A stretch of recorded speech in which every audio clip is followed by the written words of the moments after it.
ونعوذ بالله من شرور أنفسنا ومن سيئات أعمالنا من يهد الله فلا مضل له ومن يضلل فلا هادي له أشهد أن لا إله إلا الله وحده لا شريك له وأشهد أن محمدا عبده ورسوله صلى الله عليه وعلى آله ومن صار على نهجه وتمسك بسنته إلى يوم الدين وسلم تسليما كثيرا يا أيها الذين آمنوا اتقوا الله حق تقاته ولا تموتن إلا وأنتم مسلمون يا أيها الناس اتقوا ربكم الذي خلقكم من نفس واحدة وخلق منها زوجها وبث منهما رجالا كثيرا ونساء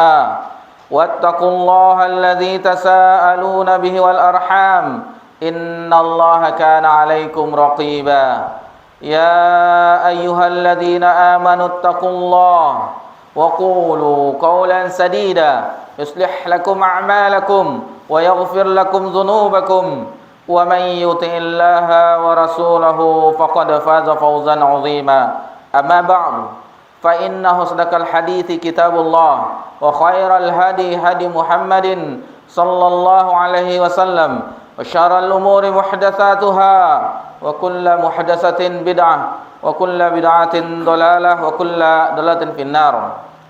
Alhamdulillah, pelajaran kita di pekan yang lalu kita telah membahas di matan al-usul salasah akhadha ala hadhihi 10 sinina yad'una ila tauhid. Jadi Nabi sallallahu alaihi wasallam ketika telah turun wahyu kepada Nabi SAW dan diperintahkan untuk berdakwah, yaitu 10 tahun Nabi SAW menyeru umat kepada tauhid. Wa ba'da asyri urija bihi ila sama, dan setelah 10 tahun tersebut maka Nabi sallallahu alaihi wasallam dihijrahkan, dimi'rajkan ke langit. Wa firratil alaihi salawatul khams, dan Nabi sallallahu alaihi wasallam ketika peristiwa Isra dan Mi'raj menerima perintah, dan untuk umat Nabi sallallahu alaihi wasallam, untuk kita semuanya, yaitu difardukan salat 5 kali dalam sehari semalam. Wa shalla fi Makkah 3 sinin, dan 3 tahun di Mekah fardu salat itu ditunaikan. Wa ba'daha umira bil hijrati ilal Madinah, dan setelah itu maka diperintahkan Nabi untuk hijrah ke kota Madinah. Adapun pembahasan kita yang kita ambil dari Sirah Nabawiyah, yaitu kita membahas tentang Amul Hazan. Kita telah membahas tahun kesedihan, karena di tahun tersebut bertubi-tubi Nabi sallallahu alaihi wasallam mendapatkan cobaan. Wafatnya paman Nabi sallallahu alaihi wasallam Abu Thalib, yang senantiasa melindungi Nabi sallallahu alaihi wasallam di dalam mendakwahkan risalah ini. Kemudian di tahun yang sama juga wafat istri beliau Khadijah radhiyallahu anha, yang mana beliau adalah yang senantiasa menghibur Nabi SAW, yang senantiasa di samping yang menenangkan hati Nabi SAW. Dan kita juga telah membahas bagaimana setelah wafatnya Abu Thalib, Nabi SAW diperlakukan oleh kafir Quraisy secara semena-mena. Orang-orang kafir Quraisy semakin semena-mena karena tidak ada lagi orang yang membela, yang menjamin, yang melindungi Nabi sallallahu alaihi wasallam. Bahkan Nabi SAW tidak dilecehkan secara fisik saja, namun ada perlakuan moral juga. Seperti putri-putri Nabi sallallahu alaihi wasallam disuruh oleh orang-orang itu untuk menceraikan putri Nabi sallallahu alaihi wasallam. Ummu Kulsum diceraikan oleh suaminya, begitu juga dengan Ruqayyah. Namun keduanya, yaitu Ummu Kulsum dan Ruqayyah, di kemudian harinya menjadi istri Utsman bin Affan radhiyallahu anhu, dan salah satunya meninggal, dinikahkan penggantinya juga putri Nabi SAW. Adapun Zainab masih tetap terjalin hubungan pernikahan dengan Abul As sampai akhirnya Abul As memeluk agama Islam setelah peristiwa-peristiwa yang sangat panjang. Dan itu kisahnya sungguh, apabila kita mengetahui kisahnya, bagaimana kesedihan Nabi sallallahu alaihi wasallam, yang mana setelah perang Badar, Abul As di antara suami dari Zainab, putri Nabi sallallahu alaihi wasallam, termasuk jadi tawanan. Sehingga ketika itu Zainab memberikan kalung itu ke Madinah dan sampai ke tangan Nabi sallallahu alaihi wasallam. Sehingga ketika melihat kalung itu adalah kalung yang diberikan Khadijah ketika pernikahan Zainab. Sehingga ketika melihat kalung itu, maka bersedihlah Nabi SAW, teringat akan istrinya tercinta Khadijah radhiyallahu anha. Begitulah cinta yang begitu mendalam, sehingga walaupun hanya diingatkan dengan kenangan berupa perhiasan, berupa benda, namun teringat akan bagaimana masa-masa mereka, di awal-awal mereka menjalin rumah tangga dan tantangan-tantangan di dalam mendakwahkan agama yang Allah turunkan, yang Allah embankan kepada Nabi SAW untuk menyampaikan risalah. Lalu Nabi SAW juga mencoba berdakwah ke Taif. Perlakuan Taif bahkan melebihi perlakuan kaum Nabi SAW di Mekah, melebihi bagaimana perlakuan orang-orang Mekah, di mana jangankan untuk menerima dakwah, bahkan mereka memburu Nabi, mengejar Nabi, melempari dengan batu. Lalu Nabi SAW melanjutkan dakwahnya ke kabilah-kabilah dan ke individu-individu. Nabi SAW mencoba berdakwah ke kabilah-kabilah, ke suku-suku, ke individu-individu, sampai ke Abu Dzar Al-Ghifari, sampai ke Tufail Ad-Dausi dari suku Daus, dan seterusnya. Dan kita juga membawakan kisah Isra dan Mi'raj, kisah yang begitu fenomenal di bulan Rajab ini.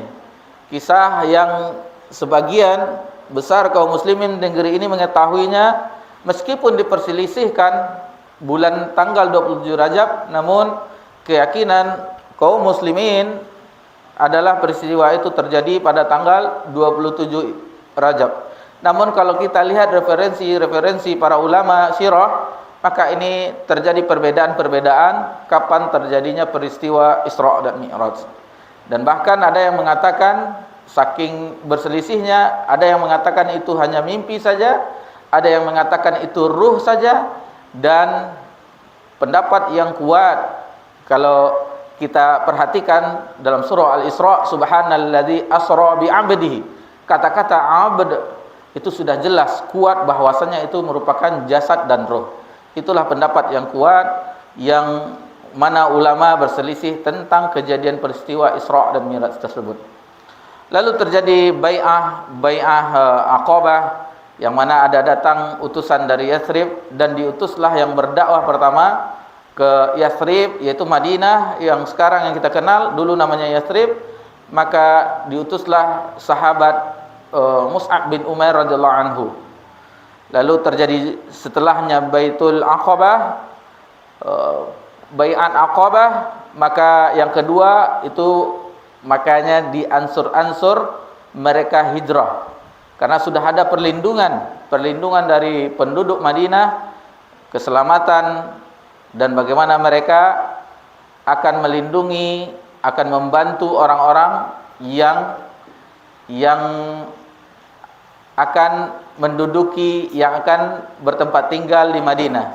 Dan penamaannya juga penamaan yang begitu indah. Orang-orang yang pindah disebut dengan kaum Muhajirin, dan orang-orang Madinah disebut kaum Ansor, orang penolong. Penamaan yang indah. bukan pendatang, kaum pendatang, tetapi mereka, Nabi SAW menamakan di istilah di dalam kita pelajari bahwa orang-orang muhajirin, orang-orang yang hijrah. Adapun orang-orang Madinah disebut dengan orang-orang Ansor. Dan sedikit demi sedikit kabilah per kabilah, perombongan secara sembunyi-sembunyi. Dan bagaimana ada beberapa kisah yang menarik, yaitu diantaranya Suhaib Ar-Rumi yang datang ke ke Mekah ketika itu dalam keadaan yang tidak mempunyai apa-apa. Bahkan statusnya budak ketika itu. Akhirnya dimerdekakan, mempunyai usaha yang maju, maka dia menjadi orang yang mempunyai harta. Namun ketika hijrah dihadang oleh orang kafir Quraisy, bahwasanya engkau ketika datang tidak memiliki apa-apa, untuk itu tinggalkanlah seluruh hartamu baru diperbolehkan. Dan Suhaib Ar-Rumi meninggalkan seluruh hartanya dan dia pergi dengan apa yang boleh diizinkan oleh orang kafir Quraisy. Dan kisah heroik sebagaimana yang pernah kita singgung tentang Umar bin Khattab radhiyallahu anhu, ketika orang hijrah sembunyi-sembunyi dalam keadaan di waktu malam dan dalam keadaan penduduk Mekah lengah. Akan tetapi Umar radhiyallahu anhu, dia datang dengan terang-terangan, bahkan disempatkan untuk tawaf ke Ka'bah, lalu mengatakan kepada orang-orang bahwasanya dia akan hijrah ke Madinah dengan perlengkapannya, dengan ada senjatanya. Barang siapa yang berani menghadangku, kata Umar bin Khattab, maka siap-siaplah istrinya untuk menjadi janda dan anaknya untuk menjadi yatim. Dan tidak ada yang berani untuk mencegah hijrahnya Umar ke Madinah. Itulah yang alhamdulillah kita pelajari di pekan yang lalu. InsyaAllah nanti kita akan melanjutkan kisah hijrah Nabi SAW ke kota Madinah. Namun sebelum kita lanjutkan, kita tambah pelajaran kita di matan Ushulus Salasah yang selanjutnya di baris berikutnya. Wal hijrah, tafadhol, iqra.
Ayyafu anhum.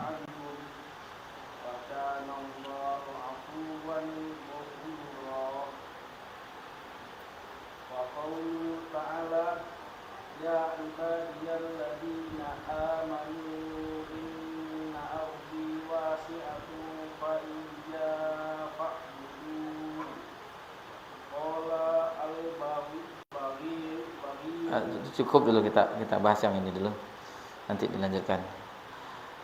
Selanjutnya muallif rahimahullah taala menjelaskan di matan Al-Ushulus Salasah di barisan berikutnya, wal hijratu al-intiqalu min baladis syirk wa ila baladil Islam. Hijrah adalah yaitu berpindahnya seseorang dari negeri syirik ke negeri Islam. Wal hijratu faridatun ala hadil ummah. Dan hijrah itu wajib hukumnya terhadap umat ini. Min baladis syirki ila baladil Islam, dari negeri syirik ke negeri Islam. Wa hiya baqiyatun ila an taqumas saah. Dan syariat hijrah ini tetap sampai hari kiamat.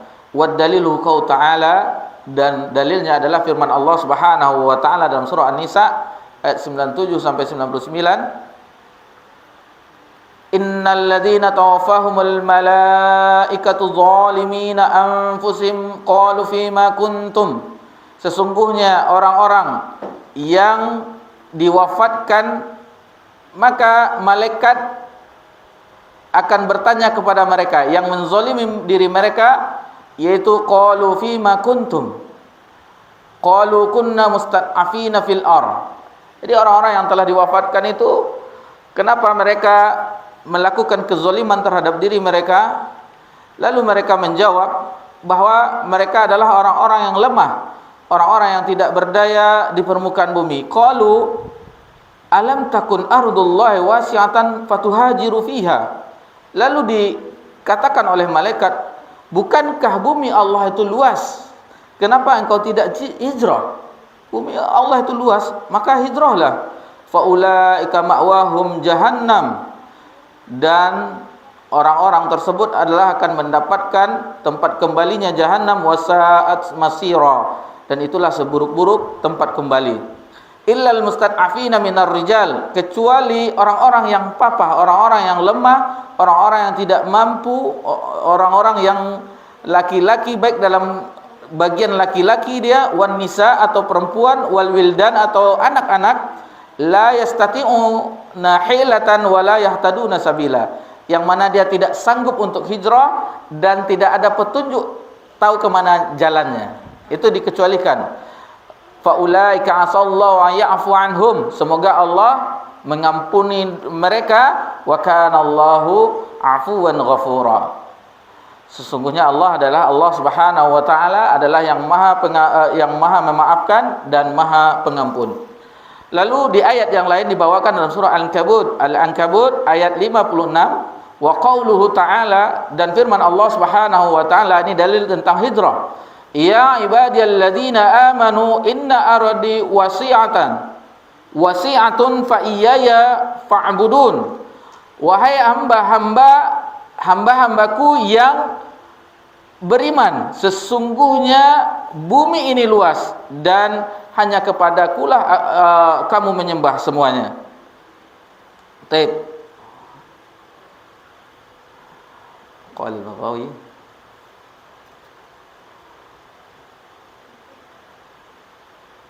lanjut ke barisan 5. Qala al-Baghawi,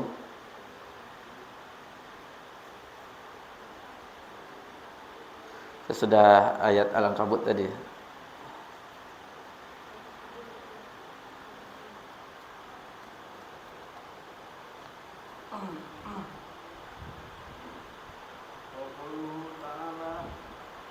Qala al-Baghawi,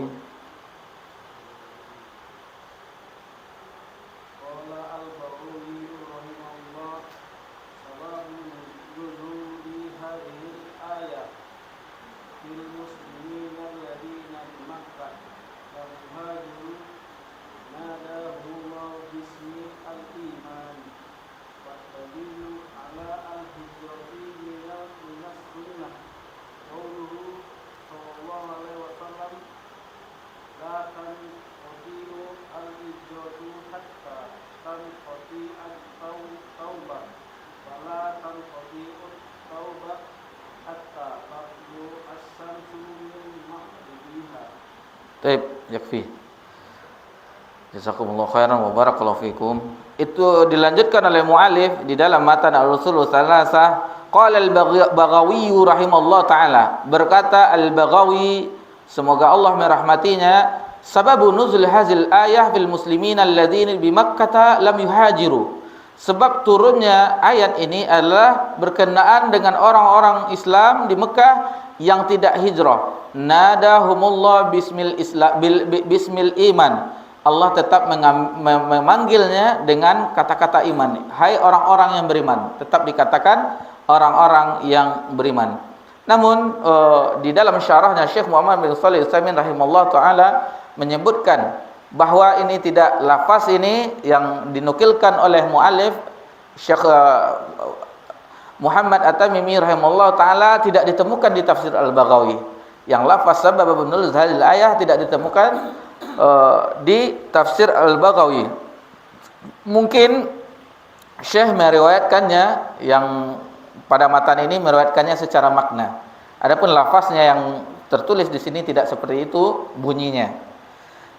Dan diteliti juga bahwasanya ini tentang ini adalah bahwasanya ini tidak sah. Kalau kita rujuk ke tafsir Al-Baghawi, maka ini lafaz ini tidak sah. Itu yang dijelaskan oleh Syekh Muhammad bin Shalih Al-Utsaimin rahimahullah taala. Imam Al-Baghawi adalah seorang ahli tafsir. Dia adalah seorang tafsir yang kita kenal dengan tafsir Al-Baghawi, dan juga ahli hadis. Adapun dalam yang menganut mazhab Asy-Syafi'i. Adapun karya beliau yang terkenal, yang sangat besar di dalam ilmu tafsir, yaitu tafsir Ma'alimut Tanzil, yang dinamakan, yang dikenal dengan tafsir Al-Baghawi. Adapun nama beliau adalah Abu Muhammad Al-Husain bin Mas'ud bin Muhammad Al-Fara Al-Baghawi. Jadi dinisbahkan dengan ujungnya Al-Baghawi, dan beliau lahir pada tahun 433 Hijriah. Adapun dengan tafsirnya, yang mana kita mengetahui ada tafsir itu cara penafsirannya yaitu dengan tafsir maksurat. Maksudnya dengan maksurat menafsirkan ayat dengan ayat, menafsirkan ayat dengan hadis Nabi SAW dan perkataan ulama-ulama di zaman dahulu. Adapun tafsir ini, tafsir Al-Baghawi, Ma'alimut Tanzil, yaitu menafsirkan dengan maksurat dan juga dengan ra'yi, dengan ra'yu pendapat-pendapat beliau nukilkan juga di dalam tafsirnya. Lalu dijelaskan maksudnya begini, kata Imam Al-Baghawi di dalam tafsirnya. Dan salah satu kitabnya yang juga banyak dijadikan rujukan oleh para pelajar adalah Syarhus Sunnah Al-Baghawi, itu juga dikenal. Lalu muallif dalam matan Ushulus Salasah melanjutkan, wa dalilu ala al-hijrati minas sunnah qauluhu sallallahu alaihi wasallam, membawakan dalil dalam sunnah Nabi sallallahu alaihi wasallam, la tanqati'ul hijratu hatta tanqati'at taubah. Tidaklah terhenti hijrah sampai terputusnya taubat. Dan wala tanqi'ut taubah hatta tatlu syamsu min maghribiha. Dan tidaklah terputusnya taubat sampai matahari terbit dari arah barat atau dari arah terbenamnya. Di batasan taubat, pintu taubat itu terbuka siang dan malam, dan Allah menunggu orang-orang hambanya yang melampaui batas untuk bertaubat kembali kepada Allah Subhanahu wa taala. Di riwayat Nabi menyebutkan bahwasanya lam yughaghir, sebelum sampai kerongkongan untuk individu. Adapun untuk secara umum adalah sampai matahari terbit dari arah barat. Jamaah yang semoga diberkahi dan dirahmati oleh Allah Subhanahu wa taala, itulah yang bisa kita pelajari dari matan Al-Ushulus Salasah. Lalu kita sebutkan beberapa poin penting yang disebutkan oleh Syekh Muhammad bin Shalih Al-Utsaimin rahimallahu taala tentang syarat tinggal di negeri kafir. Kan hijrah yaitu berpindah dari negeri kafir, negeri syirik ke negeri Islam, negeri iman. Lalu bagaimana seandainya seseorang tinggal di negeri kafir, apa syaratnya? Syekh membagi beberapa item-item yang insyaallah kita sebutkan secara ringkas karena ini bermanfaat bagi kita, pengetahuan bagi kita bagaimana keadaan orang-orang Islam pergi ke negeri kafir. Bepergian ke negeri kafir boleh dengan syarat. Nih syaratnya ditentukan di sini. Yang pertama, memiliki cukup ilmu yang kokoh, yang bisa membentengi dirinya dari nanti keadaan-keadaan syubhat, pengaruh-pengaruh dari orang kafir. Itu syarat yang pertama. Adapun yang kedua, yaitu memiliki agama yang kuat agar tidak terjatuh, agar betul-betul kokoh agamanya, betul-betul taat dia. supaya tidak terjatuh bagaimana kebiasaan-kebiasaan orang barat, orang-orang Eropa, orang-orang kafir. Lalu yang ketiga, yaitu benar-benar ada kepentingan. Betul-betul benar-benar ada kepentingan. Dari sini kita mengetahui bahwasanya istilah sekarang kalau untuk mencari healing atau tamasa atau keliling Eropa, keliling ke Jepang atau dari segala hukum dasarnya tidak boleh, karena itu akan merusak pertama pandangan apalagi di sana bagaimana keadaannya, busananya. Dan pernah ustadz-ustadz kita diundang ke Eropa, itu tidak bisa ngapa-ngapain, kemanapun mengarahkan itu semuanya aurat wanita. Salah satu ustadz kita pernah diundang dan beliau menceritakan, dan pernah kita dengar kajiannya, susahnya, gerahnya kita pergi ke negeri-negeri kafir.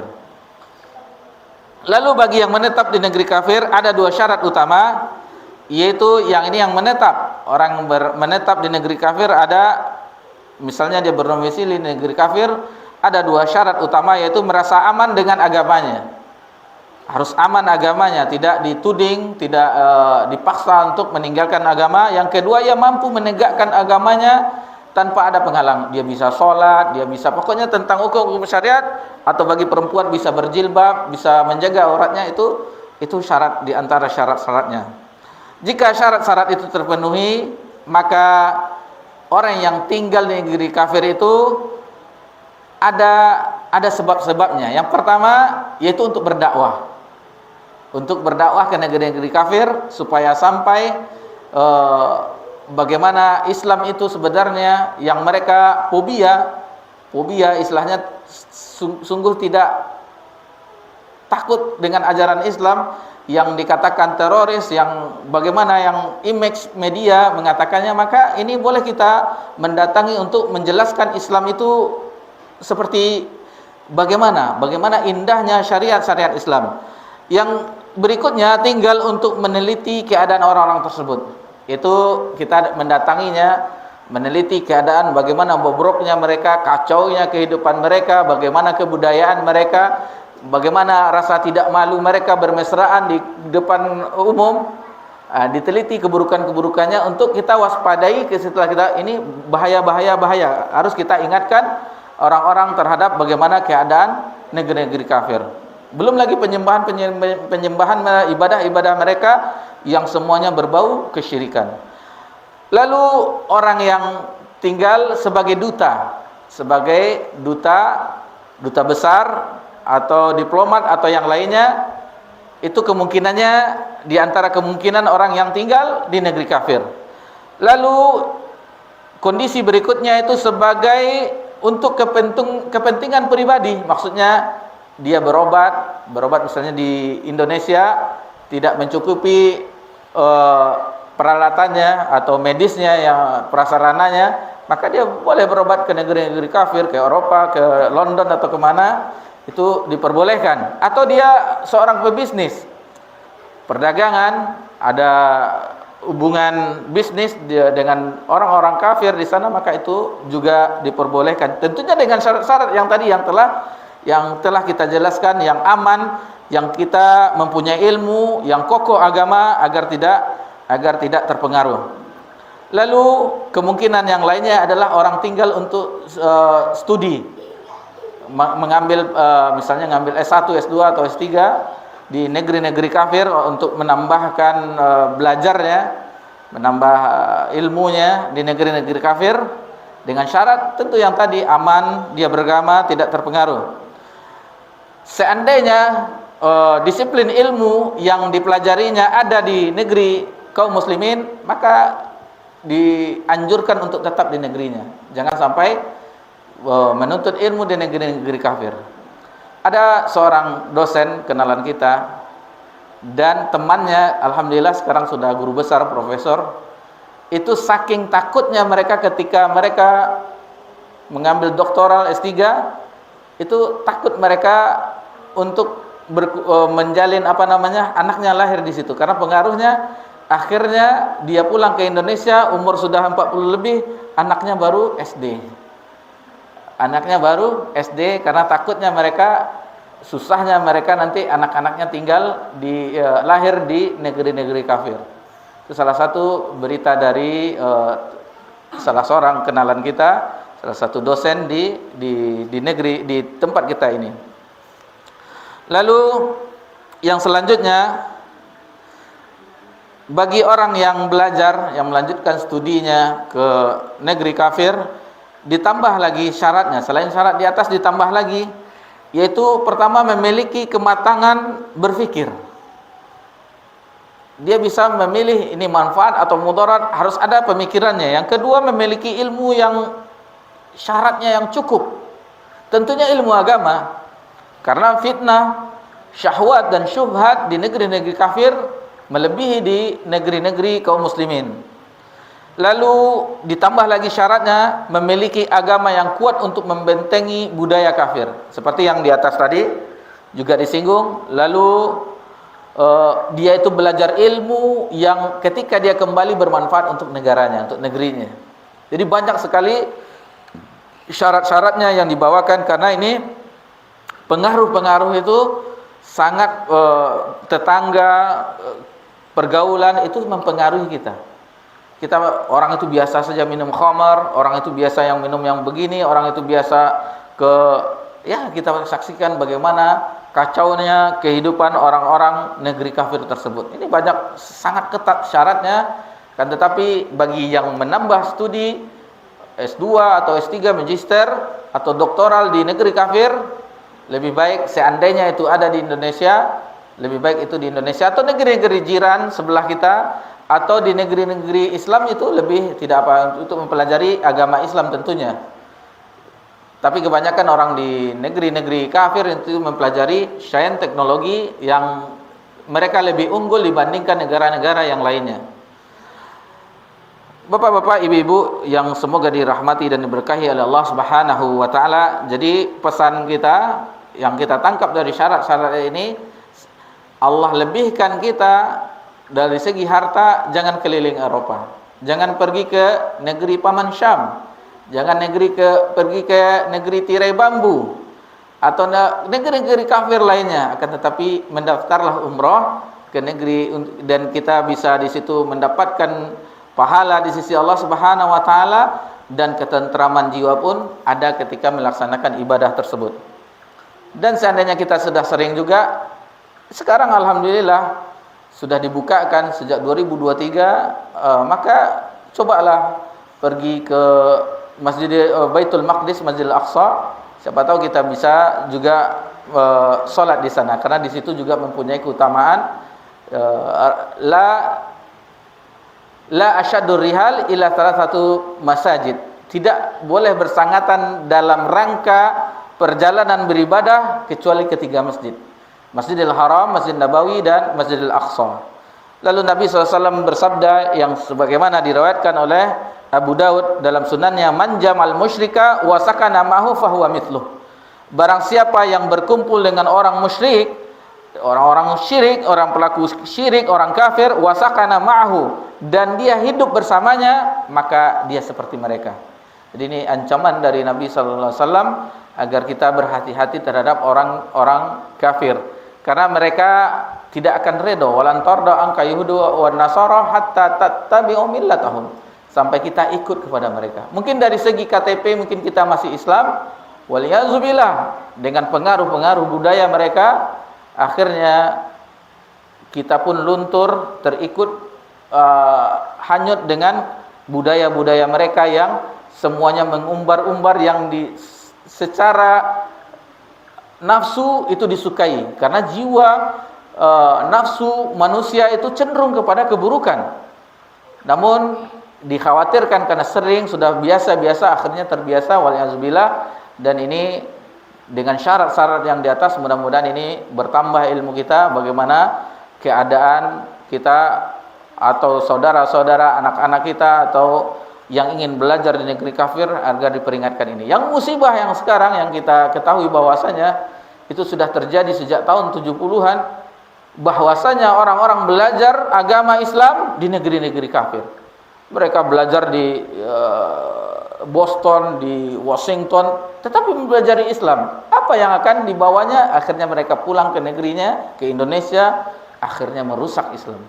Dengan paham-pahamnya liberalisme, pluralisme, sekularisme, akhirnya beginilah keadaan kita dengan disusupi sehingga orang Islam sendiri takut dengan agamanya, syariatnya, membenci agamanya, syariatnya, dan itu tidak dimiliki orang-orang Kristen itu, orang-orang Nasrani, orang-orang kafir tidak benci dengan ajaran. Tetapi kita orang Islam di negeri ini sebagiannya karena terpengaruh dari budaya-budaya, pemikiran-pemikiran, akhirnya mereka benci dengan syariatnya sendiri. Waliyazubillah. Kita azan dulu, insyaallah nanti setelah azan kita lanjutkan kisah hijrah Nabi sallallahu alaihi wasallam dari buku Sirah An-Nabawiyah, insyaallah.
Alhamdulillah wassalatu wassalamu ala Rasulillah ma ba'd. Kemudian kita akan sedikit mengisahkan tentang bagaimana hijrah Nabi sallallahu alaihi wasallam ke Madinah. Yang mana sebelumnya keputusan orang-orang Quraisy, orang pembesar-pembesar Quraisy memutuskan untuk membunuh Nabi sallallahu alaihi wasallam.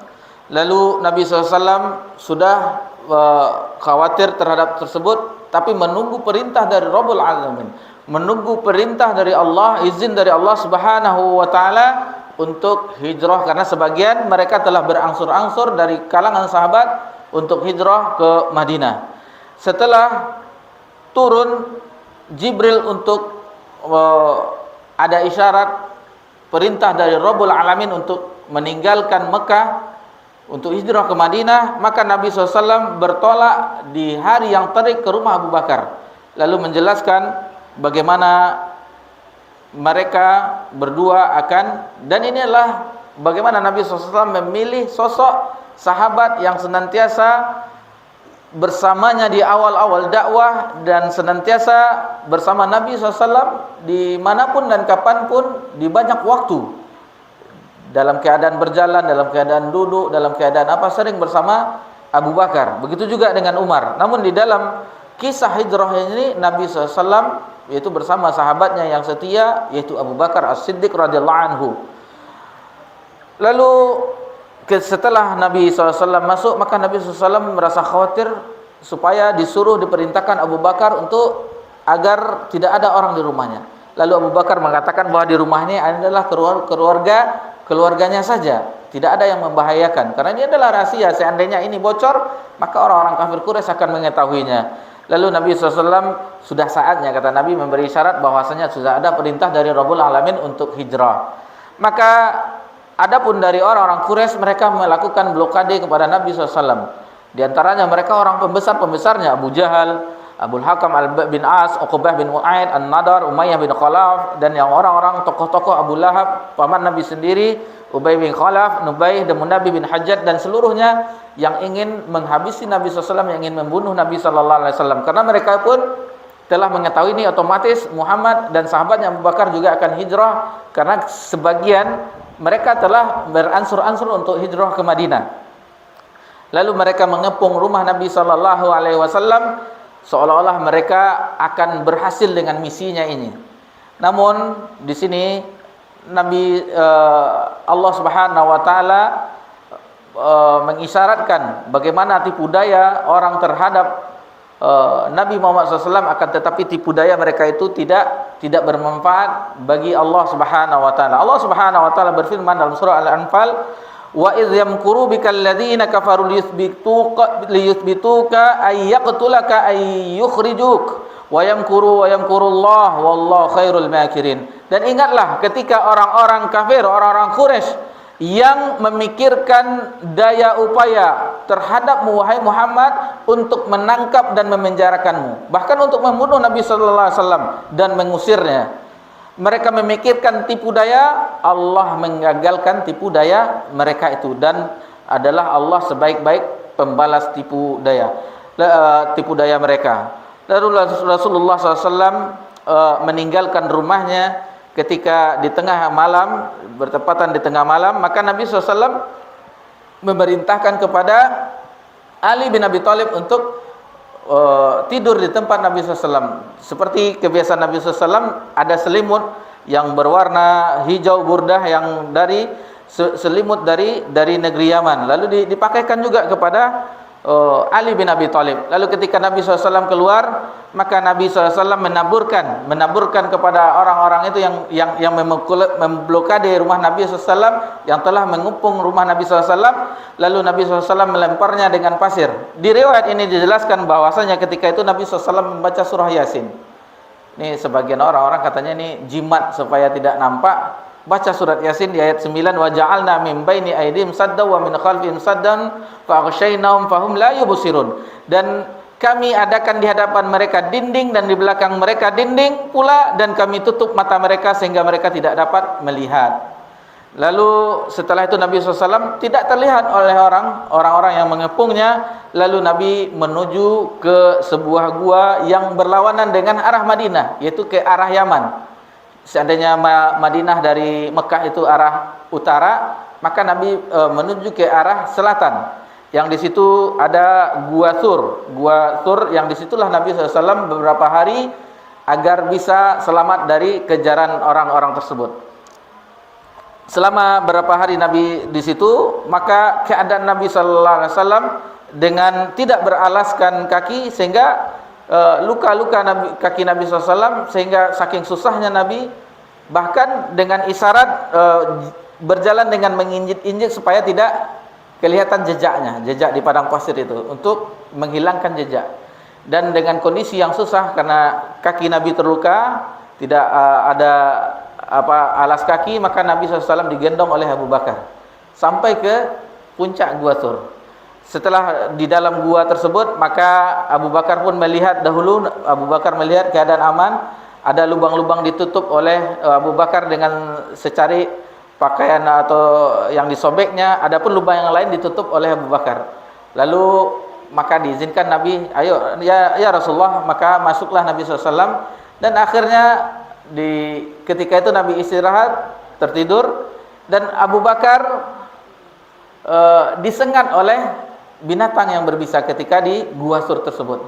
Ketika di Gua Thur tersebut, lalu Abu Bakar pun saking menahan sakit, maka keluarlah air matanya.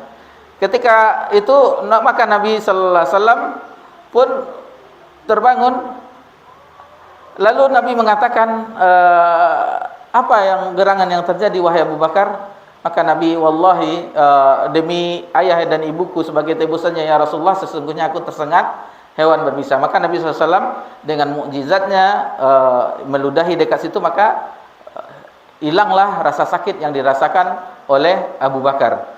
Lalu datanglah kabilah-kabilah yang mengejar Nabi SAW, sempat juga ke Gua Thur itu, namun dalam keadaannya sehingga dikatakan oleh Abu Bakar ketika itu, seandainya mereka melihat ke arah bawah, maka mereka akan melihat kami. Namun begitulah Allah yang melindungi, seakan-akan mereka tidak melihat. Dan di riwayat yang lain dijelaskan bahwasanya seolah-olah ada sarang laba-laba yang menyatu lagi, seolah tidak ada orang yang pernah masuk ke dalam. Kalau sudah lama satu ruangan itu tidak diisi, maka ada sarang laba-labanya, itu menandakan bahwa orang tidak ada yang masuk ke dalamnya. Ada beberapa peristiwa yang bagaimana persediaan yang ketika itu adalah, yaitu diantar oleh anak-anaknya, keluarganya dari Abu Bakar, seperti Abdullah dan juga Asma. Asma pun ikut juga mengantarkan perbekalan untuk beberapa hari ketika itu. Bahkan ketika mengangkat makanan, membawa makanan, tidak ada sesuatu benda untuk mengikat ke kendaraan yang akan dibawa. Maka Asma pun menyobek salah satu pakaiannya, menjadikannya pengikat di pinggangnya, sehingga Asma digelari dengan Zatun Nitqain. Zatun Nitqain yaitu pemilik dua ikat pinggang, karena ingin membawa persediaan makanan kepada Nabi SAW dan kepada Abu Bakar ayahnya. Itulah keluarga Abu Bakar, bagaimana berkahnya, bagaimana di awal-awal sebelumnya, dan bahkan syariat pun di antara berkahnya ada kemudahannya seperti kalau kita mempelajari awal-awal disyariatkannya tayamum, itu awalnya dari Aisyah radhiyallahu anha. Ketika suatu perjalanan, maka itu semuanya Abu Bakar adalah keluarga mereka, anak-anaknya adalah membawa keberkahan kepada agama ini. Alhamdulillah, bagaimana awal-awalnya mereka, hartanya Abu Bakar, perjuangan Abu Bakar, pembelaan Abu Bakar, di mana orang mengingkarinya, di mana orang tidak mau menyokong dakwah Nabi SAW di awalnya, maka Abu Bakar yang ketika itu yang membantu Nabi SAW dalam mengemban risalah. Ada beberapa peristiwa penting yang dicatat oleh mu'alif di sini, yaitu bahwasanya, kita secara singkat saja, bahwasanya Abu Bakar menuturkan bahwasanya kami telah melakukan perjalanan sepanjang malam, dan begitu pula keesokan harinya hingga matahari tepat di atas kepala. Suasana jalanan lengang dan tidak seorang pun yang lewat. Lalu tampaklah sebuah batu besar yang berukuran panjang, mempunyai bayangan sehingga tidak tersengat oleh matahari. lalu kami singgah untuk berteduh di bawahnya. Aku meratakan tempat dengan tanganku sendiri untuk Nabi SAW sehingga beliau dapat tidur. Lalu aku bentangkan alas hampar yang terbuat dari kulit binatang seraya berkata, tidurlah wahai Rasulullah. Aku akan mengontrol kondisimu sekelilingmu. Lantas beliau tertidur dan aku mengontrol kondisi sekelilingnya. Tiba-tiba aku melihat seorang pengembala sedang mengiring kambingnya menuju batu tersebut. Dia ingin berteduh seperti kami, lalu bertanya kepada, siapa tuanmu wahai bocah? Dia menjawab, seorang dari penduduk Madinah. Ada yang mengatakan bahwa dari Mekah. Aku pun bertanya, apakah kambing kamu gembalakan ada air susunya? Dia menjawab, iya. Aku berkata lagi, apakah ada dapat diperah susunya? Dijawab juga iya. Lalu dia mengambil seekor kambing. Aku berkata, bersihkanlah susunya dari tanah, bulu dan kotoran. Lalu dia memerah semua air susu yang terkumpul. Aku memiliki bejana kecil yang aku bawa untuk kebutuhan Nabi SAW. Beliau menggunakannya untuk minum dan berduduk darinya. Kemudian aku mendatangi beliau, namun mendapatkannya masih tertidur, sehingga aku tidak ingin membangunkannya. Lalu setelah beliau terjaga, barulah aku memberikannya. Aku menuangkan air susu sehingga bagian bawahnya menjadi dingin. Lalu aku berkata, minumlah wahai Rasulullah. Beliau pun meminumnya hingga aku puas dengan hal itu. Kemudian beliau berkata, bukankah sudah waktunya berangkat? Jadi bagaimana Abu Bakar melayani Nabi SAW, melindungi Nabi SAW, melihat kondisi ke kanan ke kiri, karena khawatir dengan keadaan Nabi SAW. Ada beberapa yang disebutkan, beberapa kisah, tidak semuanya kita bawakan.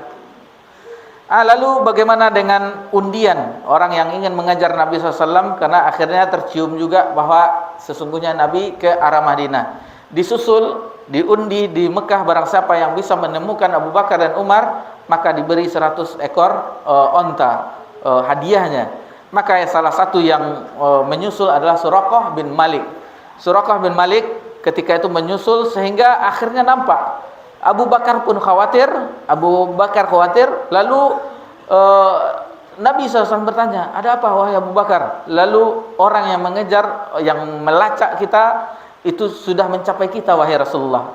Lalu lantas Nabi membaca firman Allah Subhanahu wa taala di dalam surah At-Taubah, la tahzan innallaha ma'ana. Janganlah bersedih, kamu bersedih, sesungguhnya Allah bersama kita. Ada kisah yang disebut dengan Suraqah, bagaimana akhirnya mereka menyusul, akhirnya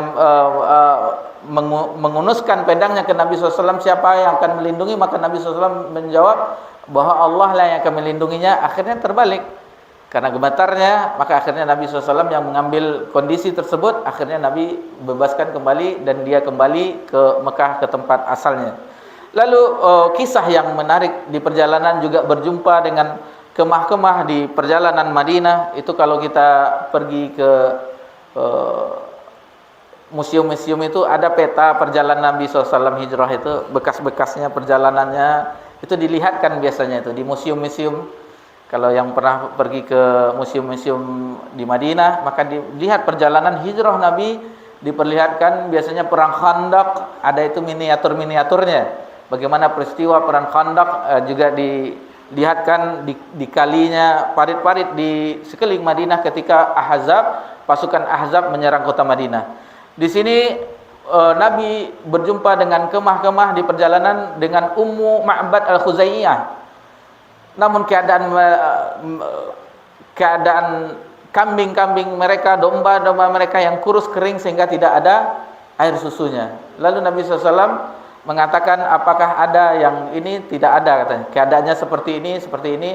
Akhirnya Nabi SAW, bolehkah aku perah susunya? Lalu Nabi mengucapkan, dan salah satu mukjizat dari Nabi SAW, akhirnya kembung tempat susunya diperah banyak, sehingga Ummu Ma'bad pun menikmati sehingga puas, baru akhirnya berangkat. Lalu datanglah suaminya Ummu Ma'bad dan heran melihat ada air susu di bejana, ada ini, sementara dia mengembalakan gembalaannya ke tempat lain, masih tidak ada air susunya. Sementara ini banyak, dilihat kantong-kantong susunya banyak. Ini siapa yang ke sini? Lalu ditanyakan bahwa begini, diceritakan oleh Ummu Ma'bad tentang ciri-ciri Nabi SAW, bahwanya orangnya begini, keindahan-keindahan yang diceritakan oleh Ummu Ma'bad tentang ciri fisik Nabi SAW. Lalu kata suaminya, inilah orang yang dicari oleh orang-orang Mekah. Inilah orang-orang yang dicari oleh orang-orang Mekah. Lalu akhirnya dengan perjalanan terus akhirnya Nabi SAW sampai di Quba. di Quba. Nabi beberapa mil dari Madinah, tidak berapa jauh lagi, Nabi membangun Masjid Quba di situ. Masjid yang pertama kali dibangun di atas asas ketakwaan, di asas ketakwaan. Dan tentang kabar Nabi SAW sebagaimana diriwayatkan oleh Anas bin Malik. Anas bin Malik meriwayatkan bahwasanya kabar akan datangnya Nabi SAW pernah dikhabarkan bahwa ada Nabi dan sahabatnya akan datang, yang menemani Nabi akan datang. Maka berbondong-bondonglah penduduk Madinah untuk menyambut Nabi sallallahu alaihi wasallam dan Abu Bakar. Berbondong-bondong, bahkan mereka yang bisa manjat pohon korma, memanjat pohon korma untuk melihat dari kejauhan padang pasir bayang-bayang. Namun berita yang dikabarkan orang yang tadi adalah berita tidak benar, hoax, sehingga sudah lama menunggu tidak kunjung datang juga. Tidak ada bayang-bayang dari padang pasir yang datangnya Nabi sallallahu alaihi wasallam. Akhirnya mereka bubar dengan kekecewaan. Namun kata Anas bin Malik, hari yang ditunggu-tunggu di kemudian harinya benar. Dipanjat oleh orang pohon kurma, ternyata dari jauh ada bayang-bayang yang akan menuju kota Madinah. Akan menuju kota Madinah. Makin lama bayang-bayang tersebut makin jelas. Itulah Nabi sallallahu alaihi wasallam dengan Abu Bakar. Kata Anas bin Malik, bagaimana gembiranya kami penduduk Madinah, seolah-olah Madinah itu bercahaya dengan datangnya Nabi sallallahu alaihi wasallam. Dengan kedatangan Nabi sallallahu alaihi wasallam dan perempuan-perempuannya naik ke atas rumahnya untuk menyambut Nabi sallallahu alaihi wasallam. Mana Nabi sallallahu alaihi wasallam? Bagaimana girang gembira, karena mereka telah beriman. Mereka telah beriman, namun belum pernah sebagian mereka dengan berjumpa dengan Nabi sallallahu alaihi wasallam. Seperti Anas bin Malik yang telah ditumbuhkan kecintaan oleh ibundanya yaitu Ummu Sulaim tentang kecintaan kepada Nabi sallallahu alaihi wasallam, kecintaan terhadap Allah, kecintaan terhadap agama ini, dan masih kecil sudah masuk Islam. Lalu bagaimana perasaan rindu seseorang yang mendengar lewat telinganya tapi belum bersua, itulah kerinduan Anas bin Malik untuk supaya bisa berjumpa dengan Nabi sallallahu alaihi wasallam. Adapun kisah di sini dibawakan juga salawat Badar. Tala'al badru alaina min saniyatil wada. Akan tetapi yang kita ketahui bahwasanya ini adalah ini tidak sahih. Tala'al badru alaina min saniyatil wada, karena dari Bukit Wada itu bukan dari Madinah, akan tetapi bukan dari Mekah, tetapi dari arah selatan, utara itu. Dari arah yang lain, tetapi di sini dikatakan di sini dari arah Mekah. Itu tidak benar kata yang penelitinya. Namun begitulah keadaan Nabi sallallahu alaihi wasallam yang pertama diminta agar pindah singgah ke rumah-rumah menawarkan. Lalu Nabi mengatakan di mana onta ini menderum, disitulah nanti berhentinya. Yang itu di atas perintah oleh Rabbul Alamin. Jadi itu keadaan Nabi sallallahu alaihi wasallam, bagaimana bergembiranya penduduk Yathrib, kota Madinah, dengan kedatangan Nabi sallallahu alaihi wasallam. Lalu yang dilakukan oleh Nabi SAW, kebijakan kehidupan di Madinah, yang pertama kali Nabi SAW membangun Masjid Nabawi itu sebagai tempat semuanya kepentingan berkumpulnya kaum muslimin, menyatukan hati kaum muslimin di Masjid Nabawi. Lalu Nabi SAW mempersaudarakan antara muhajirin dan ansar. Lalu Nabi SAW karena di situ awalnya sudah dihuni oleh penduduk yang ahlul kitab Yahudi, orang-orang Yahudi telah mengetahui dan mereka lebih dahuluan. Akan tetapi ketika itu Nabi SAW mengadakan perundingan dengan orang-orang Yahudi. Namun namanya orang Yahudi, orang yang ingkar janji, walaupun ada perjanjian, akhirnya mereka melanggar janji sehingga mereka pun diusir. Dalam surah Al-Hasyr itu dijelaskan bagaimana orang-orang Yahudi diusir atas perintah Allah Subhanahu wa taala. Orang-orang Bani Qaunuqa sampai mereka akhirnya ke Khaybar, diusir mereka dari ada peristiwa yang kedengkian juga di sini, bagaimana dengkinya iblis terhadap Adam, dengkinya orang-orang yang dengki terhadap dengkinya saudara-saudara Nabi Yusuf terhadap Nabi Yusuf, yaitu seorang yang akan dinobatkan menjadi pemimpin Madinah, Yathrib, bagi Abdullah bin Ubay. Ketika itu dia akan diangkat menjadi pemimpin di Madinah. Namun ketika Nabi sallallahu alaihi wasallam hijrah ke Madinah, akhirnya Nabi yang menjadi pemimpin, sehingga timbul dalam hatinya kedengkian seharusnya dia yang menjadi pemimpin di Madinah, di Yathrib, akan tetapi akhirnya Nabi sallallahu alaihi wasallam seolah-olah akhirnya dia menjadi gembongnya munafik, seolah-olah beriman tetapi dia membenci karena mahkota kerajaannya telah direbut oleh Nabi, pikirannya. Namun dengan menampakkan keislaman tetapi hatinya membenci. Di Mekah dua kondisi, kafir dan orang beriman. Adapun di Madinah ada tiga kondisi, orang-orang yang kafir, orang-orang yang beriman, dan orang-orang munafik.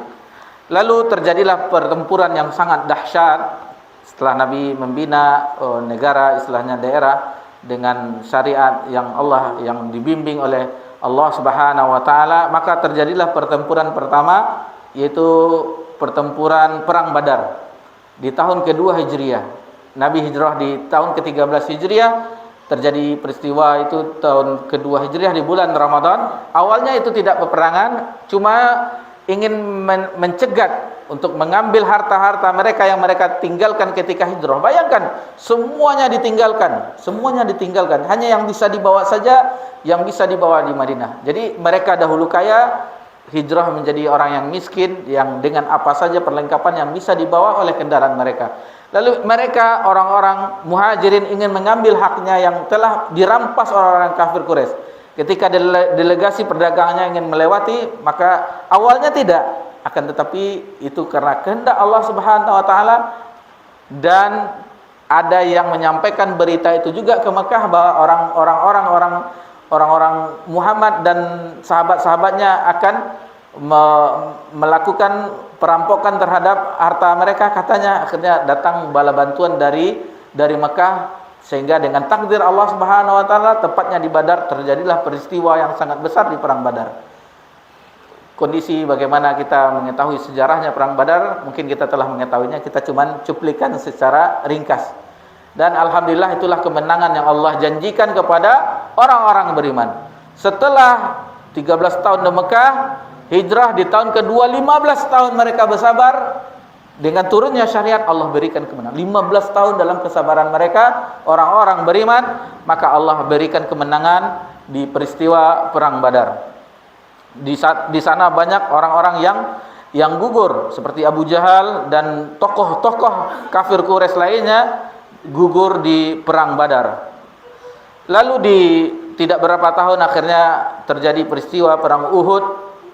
Peristiwa perang Uhud, bagaimana kondisinya kita telah mengetahuinya. Terjadi perang di Bukit Uhud. Awalnya pasukan kaum muslimin itu menang.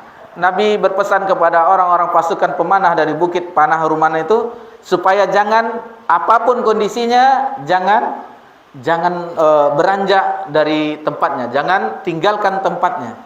Namun melihat bagaimana mereka telah menang, bahkan sebagian mereka telah memungut ghanimah. Namun melihat dengan kondisi telah aman, orang-orang yang dipesan oleh Nabi SAW turun dari bukit tersebut. Dengan kondisi itulah Khalid bin Walid ketika itu masih dalam keadaan kafir.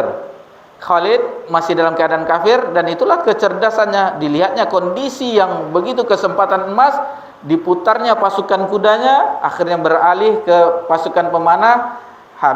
Dibunuhlah yang tersisa, akhirnya porak-porandalah pasukan kaum muslimin. Pelajaran dari sini kita perhatikan bagaimana kalau kita tidak patuh dan taat terhadap perintah Nabi sallallahu alaihi wasallam, akhirnya diberilah kekalahan. Lalu bagaimana dengan kita, kondisi umat Islam di zaman ini yang tidak berpegang teguh dengan sunnah Nabi sallallahu alaihi wasallam? Tentu kita menjadi kaum yang lemah, kaum yang sebagaimana dikatakan oleh Nabi sallallahu alaihi wasallam seperti ghusa, buih di lautan, yang mereka banyak tetapi tidak mempunyai daya. Dibawa ke sana ke sini mau saja, disantap seperti hidangan, disantap oleh orang-orang kafir. Dikatakan, apakah ketika itu kami sedikit wahai Nabiullah, tidak, bahkan banyak. Akan tetapi kata Nabi SAW, kalian terjangkiti oleh penyakit wahan. Mal wal wahan ya Rasulullah, apa itu penyakit wahan ya Rasulullah? Hubbud dunya wa karihatul maut, yaitu cinta kepada dunia dan takut akan kematian. Itulah kondisi kaum muslimin, orang-orang Islam. Apabila telah cinta dunia, takut akan kematian, maka Allah akan hinakan seperti buih di lautan yang dia banyak tetapi tidak mempunyai kekuatan. Itu sedikit mengenai perang Uhud. Adapun yang selanjutnya adalah yang bisa kita singgung adalah tragedi perang Ahzab. Perang Ahzab disebut juga dengan perang Khandaq. Seluruh pasukan berkumpul untuk menyerang Madinah. Orang kafir Quraisy semua suku-suku, dan ketika itu yang mengambil ide-ide dari Salman Al-Farisi, yang mana ketika itu orang-orang Persia apabila dalam kondisi terdesak, maka mereka akan mengali-ngali parit di sekeliling kota mereka, daerah mereka untuk sebagai benteng. Itulah yang mereka lakukan. Dan peristiwa yang teringat akan kita bahwasanya ketika Nabi dan sahabat saking laparnya mereka menyampal perutnya dengan batu. Ketika ada batu besar yang tidak bisa memukulnya, memecahkannya, Nabi yang memecahkannya. Lalu Nabi mengatakan nanti akan tunduklah, dikuasailah Romawi dan Persia. Lalu perang Bani Quraidah. Perang Bani Quraidah kita lewatkannya, peristiwa-peristiwa yang Bani Mustalik, umrah. Lalu ini peristiwa Hudaybiyah. Peristiwa Hudaybiyah yaitu terjadi tahun 6 Hijriah. Ini Allah ceritakan dalam surah Al-Fath. Surat Al-Fath, inna fatahna laka fatham mubina. Allah ceritakan bagaimana awalnya ada mimpi dari Nabi SAW bahwa mereka atau mimpi sahabat atau mimpi Nabi SAW bahwasanya mereka akan tawaf di Ka'bah dalam mimpi tersebut. Maka diceritakan tentang mimpi itu, maka mereka semuanya menyambut dengan gembira. Setelah 6 tahun mereka tidak beribadah di tawaf di Ka'bah. Bagaimana kerinduan mereka terhadap kampung halaman mereka dan terhadap supaya bisa beribadah haji atau umrah di Masjidil Haram, di Baitullah. Akhirnya mereka berangkat akan tetapi dicegat oleh orang-orang. Dan ini Allah ceritakan dalam surah Al-Fath. Dalam surah Al-Fatah bagaimana mereka sebenarnya tidak boleh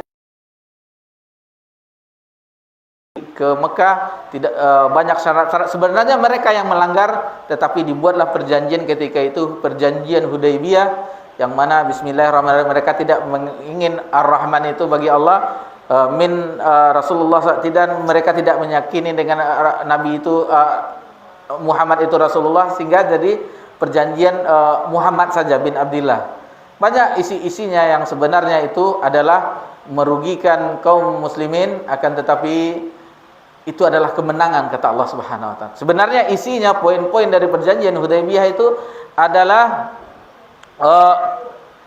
semuanya untuk menguntungkan orang-orang kafir. Akan tetapi Allah mengatakan itu adalah kemenangan bagi orang-orang kaum muslimin. Kemenangan. Akhirnya mereka tidak jadi untuk memasuki Ka'bah untuk tawaf, melakukan umrah. Lalu Nabi SAW memerintahkan, setelah mereka mengadakan kemah-kemah, tenda-tenda, Nabi SAW memerintahkan para sahabat untuk bertahalul, melepas pakaian ihram dengan mencukur rambutnya. Tidak ada satupun yang mau. Tidak ada satupun yang mau. Bukan mereka tidak patuh, akan tetapi karena kerinduan yang mereka melakukan perjalanan, karena mikotnya itu dari Zulhulaifah, jauh, melakukan perjalanan sekitar 8 hari perjalanan. Kendaraan dahulu yaitu pakai kendaraan, malahan ada yang ada jalan kaki. Berhari-hari mereka berjalan dengan pakaian ihram, dengan mikot di Zulhulaifah. Biar Ali sekarang sejauh itu sudah membayangkan bagaimana nanti mereka beribadah di Baitullah, akan tetapi tidak jadi. Kekecewaan yang berat itu sehingga mereka tidak mau bertahalul, melepas pakaian ihramnya. Nabi SAW memasuki salah satu tenda, yaitu tenda Ummu Salamah, istri Nabi SAW. Dilihatnya wajah, inilah istri bagaimana seorang istri yang salehah, yang peka terhadap suaminya. Mereka mengetahui menghibur suaminya di kala suaminya banyak pikiran, di kala suaminya galau. Mereka lah yang memberikan solusinya. Melihat wajah Nabi masuk dengan murung, maka ditanya oleh Ummu Salamah, ya Nabi Allah, ya Rasulullah, kenapa begini-gini? Lalu diceritakan oleh Nabi. Kata Ummu Salamah, sebenarnya mereka bukan tidak patuh kepadamu ya Rasulullah. Kata Ummu Salamah memberikan salam, engkau keluar saja bertahalul, jangan berbicara sepatah kata pun. Lalu Nabi SAW mengikutkan saran tersebut. Nabi SAW bercukur rambut, bertahalul, lalu melepas pakaiannya. Melihat situasi itu, maka para sahabat pun bertahalul. Sampai kata sahabat yang menceritakan, saking berebutnya sehingga sebagian bisa mencelakakan yang lainnya, hampir-hampir mencelakakan yang lainnya. Dan di tahun-tahun berikutnya kita sudahi dulu tentang perjanjian Hudaybiyah. Lanjut tentang bagaimana Nabi SAW mengirim surat-suratnya ke raja-raja dunia, penguasa ketika itu, kepada Najasyi, Raja Habasyah Ethiopia, ke Al-Muqawqis, Raja Mesir, kepada Kisra, Raja Persia, kepada Kaisar, Raja Romawi, kepada Munzir bin Sawi, dan seluruh pemimpin dunia, ke Yamamah, ke Yaman, dan seluruhnya dikirim surat oleh Nabi SAW. Adapun surat yang datang ke Kaisar itu disambut oleh Kaisar. Bahkan dalam hatinya dia ingin, seandainya dalam hatinya sebenarnya dia mau beriman karena dia orang ahlul kitab yang paham akan Injil. Namun setelah diuji dengan uskup-uskupnya, akhirnya uskupnya mengingkari. Kaisar memilih Heraklius, tetap memilih dalam keadaannya. Bahkan dia bercita-cita untuk membasuh kaki Nabi SAW. Dan surat Nabi SAW ditaruhnya di kotak, dirapikannya, dimuliakannya. Adapun Kisra, Persia, ketika membaca surat, mereka menyobek-nyobek. Dia menyobek-nyobeknya, saking marahnya, akhirnya Persia sampai sekarang itu tidak ada bekasnya. Berbeda dengan Romawi, sekarang ada bekasnya. Adapun Persia, karena dengki mereka, dendam mereka, akhirnya itulah Syiah itu cikal bakal dari mereka, dari orang-orang yang tidak menyukai agama Islam. Lalu terjadi peristiwa perang Khaybar, di mana orang-orang munafik dari orang-orang Yahudi yang melanggar perjanjian. Dan Khaybar itu negeri yang subur, tempat pertanian, tempat bertaninya. Dan bahkan Umar itu bagi hasil, ada tanahnya di Khaybar diolah oleh orang-orang di situ, maka bagi hasil. Banyak terjadi peristiwa-peristiwa setelahnya, yaitu sebelum terjadi Fathu Mekah, ada terjadi peristiwa perang Mu'tah, yaitu bagaimana utusan Nabi ketika itu tidak ikut perang, ya Sariyah, Nabi tidak ikut, cuman mengutus para sahabat. Ketika itu Zaid bin Harithah, yang kedua Ja'far sebagai pemimpin, yang semuanya syahid. Yang ketiga ada yang ingat? Abdullah bin Rawahah, itu semuanya wafat sebagai pemimpin, yang akhirnya bendera pasukan perang diambil oleh Khalid bin Walid, akhirnya menang. Sebenarnya panjang kisah peperangan ini, banyak yang dilakukan oleh Nabi SAW, namun kita singkat saja karena tidak mungkin kita membacakannya secara detail. Ini tidak mungkin dilewatkan ini. Itu peristiwa Fathu Mekah, penaklukan kota Mekah. Penaklukan kota Mekah, di mana peristiwa ini terjadi di tahun berikutnya. Orang-orang kafir dari orang-orang Quraisy melanggar perjanjian Hudaybiyah, maka Nabi SAW dan banyak kabilah-kabilah yang ikut ketika itu, yang bergabung dengan pasukan Nabi SAW. Banyak yang ikut. Diriwayatkan bahwasanya ketika Abu Sufyan melihat bagaimana terangnya padang pasir ketika itu, 10.000 lebih pasukan kaum muslimin yang akan mendatangi Mekah, sehingga kalau bawa obor malam itu terang. Abu Sufyan mengatakan, ditanya oleh Abbas bin Abdul Muttalib. Abbas ketika itu belum hijrah, tetapi dia beriman. Abbas beriman. Dan itulah salah satu tidak bolehnya menyerang Mekah, karena masih ada orang-orang Islam yang ketika itu berbaur dengan orang-orang kafir Quraisy, khawatirnya ketika terjadi penyerangan mencelakai orang-orang yang beriman di Mekah. Lalu dikatakan pasukan mana, maka Abu Sufyan mengatakan itu adalah pasukan dari, disebutkan negara-negara besar, Kaisar Romawi ini nih. Ternyata itu adalah pasukan Nabi Muhammad sallallahu alaihi wasallam. Lalu peristiwa itu kita mengetahui Fatu Mekah, Nabi SAW masuk dalam keadaan tawadu, tidak ada perlawanan. Bahkan Nabi mengatakan siapa yang masuk ke Ka'bah, berlindung ke Ka'bah, dia selamat. Masuk ke Abu Sufyan, siapa yang mengunci pintu-pintu rumahnya, dia selamat. Maka hinalah orang-orang kafir Quraisy yang dahulu mencelakai Nabi SAW, yang ingin membunuh Nabi SAW. Mereka tunduk terhina dengan ditaklukkannya, tanpa perlawanan, tanpa perangan. Sangat besarnya pasukan, mendengar gemuruh takbir mereka saja, mereka sudah gemetaran, pasukan orang-orang kafir Quraisy.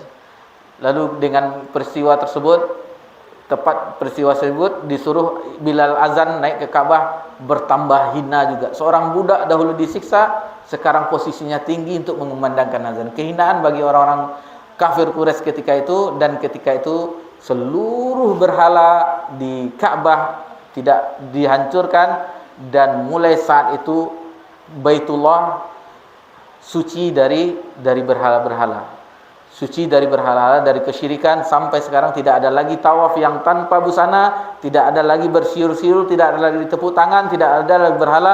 Dan itulah yang sesuai dengan sebagaimana dahulu dibangun oleh Nabi Ibrahim alaihi salam. Semuanya tidak ada. Dan sejak peristiwa Fatu Mekah, maka tidak ada lagi negeri hijrah ke antara Mekah Madinah, sama-sama negeri beriman. Dan ketika itu orang itu mengatakan, orang-orang kafir, oh engkau adalah keturunan dari engkau adalah orang mulia dari keturunan yang mulia. Maka ketika itu Nabi SAW menjawab, semuanya dimerdekakan oleh Nabi SAW. Karena aturan perang, orang yang kalah itu menjadi budak, menjadi tawanan. Tetapi Nabi semuanya membebaskannya. Tidak ada, mana orang yang dahulu yang telah mencelakaiku, yang telah menabur dengan tanah, yang telah memberikan, menaruh isi perut onta ke punggung Nabi SAW. Tidak ada. Nabi mengatakan, mana orang yang telah menyiksa sahabat-sahabat yang lain, tidak ada. Itulah bagaimana rahmatal alamin agama Islam. Dan setelah peristiwa itu, maka berbondong-bondonglah orang masuk agama Islam. Dan di tahun berikutnya terjadi bagaimana manasik perang Tabuk. Perang Tabuk, Abu Bakar As-Siddiq melaksanakan ibadah haji. Dan yang terakhir yaitu terjadi peristiwa Haji Wada, haji yang satu-satunya dilakukan oleh Nabi sallallahu alaihi wasallam di tahun ke-10 Hijriah. Di tahun ke-10 Hijriah, bagaimana peristiwa haji tersebut lengkap dibacakan dari awal sampai kembali oleh sahabat yang mulia Jabir bin Abdullah. Itu hadis yang sangat panjang. Kalau kita rujuk ke kitab Sahih Muslim, berhalaman-halaman. Di mana Nabi berhenti, di mana ini, itu yang tentang manasik haji, perjalanan haji Nabi yang paling panjang adalah riwayat Jabir bin Abdullah. Bagaimana Nabi SAW menunaikan haji yang itu yang sekali seumur hidupnya, yang dikenal dengan Haji Wada. Dan tidak berapa lama setelah itu Nabi pun wafat. Dan ketika di Arafah turunlah ayat yang terakhir, al-yauma akmaltu lakum dinakum wa atmamtu alaikum ni'mati wa raditu lakumul islam madina. Itulah cahaya Islam yang dahulu bagaimana mereka perjuangkan dengan darah mereka, dengan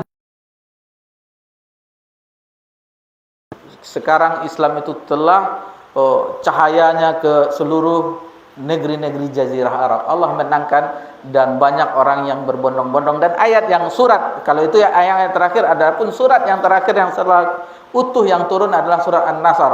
Idza jaa nasrullahi wal fath. Ketika orang idza jaa nasrullah, ketika Allah memberikan penolongannya dengan kemenangan. Wa ra'aitan nasa yadkhuluna fi dinillahi afwaja, engkau melihat manusia berbondong-bondong untuk masa fasabbih bismi rabbika wastaghfir innahu kana tawwaba. Jadi ketika ayat itu turun, maka Nabi SAW kata Ummul Mukminin Aisyah radhiyallahu anha ketika rukuk dan sujud, Nabi sering membaca subhanakallahumma bihamdika Allahumma ighfirli di bacaan sujud dan rukuk Nabi sallallahu alaihi wasallam.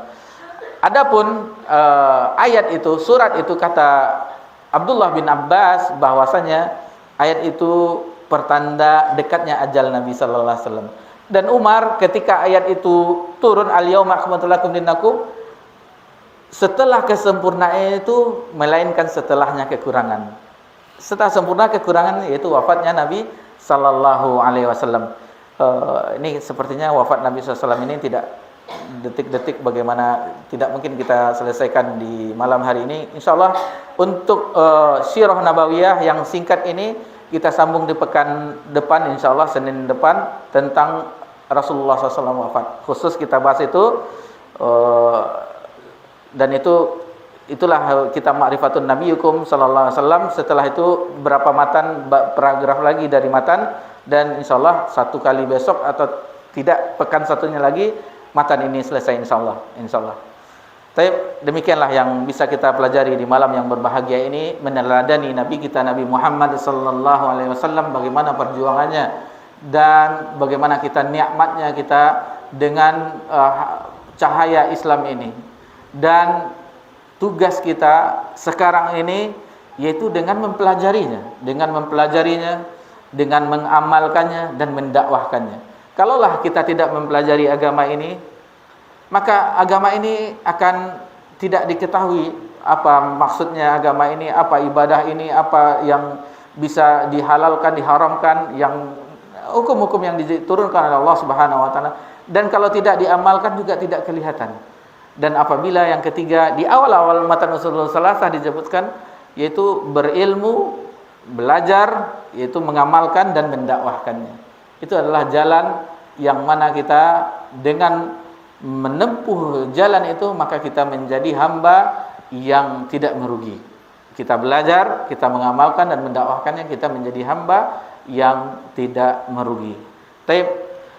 Adapun tentang kisah tadi yang kita bawakan secara ringkas, itu mungkin banyak yang terpotong-potong, namun mudah-mudahan yang itu bisa mengembalikan lagi ingatan kita, pelajaran kita terhadap kisah-kisah yang pernah kita pelajari atau kita dengar atau kita baca di referensi suatu nikmat dari Allah Subhanahu wa taala. Kita bisa mempelajari biografi manusia yang termulia sebagai suri tauladan kita, agar kita selamat untuk menuju sebelum kita kembali kepada Allah Subhanahu wa taala.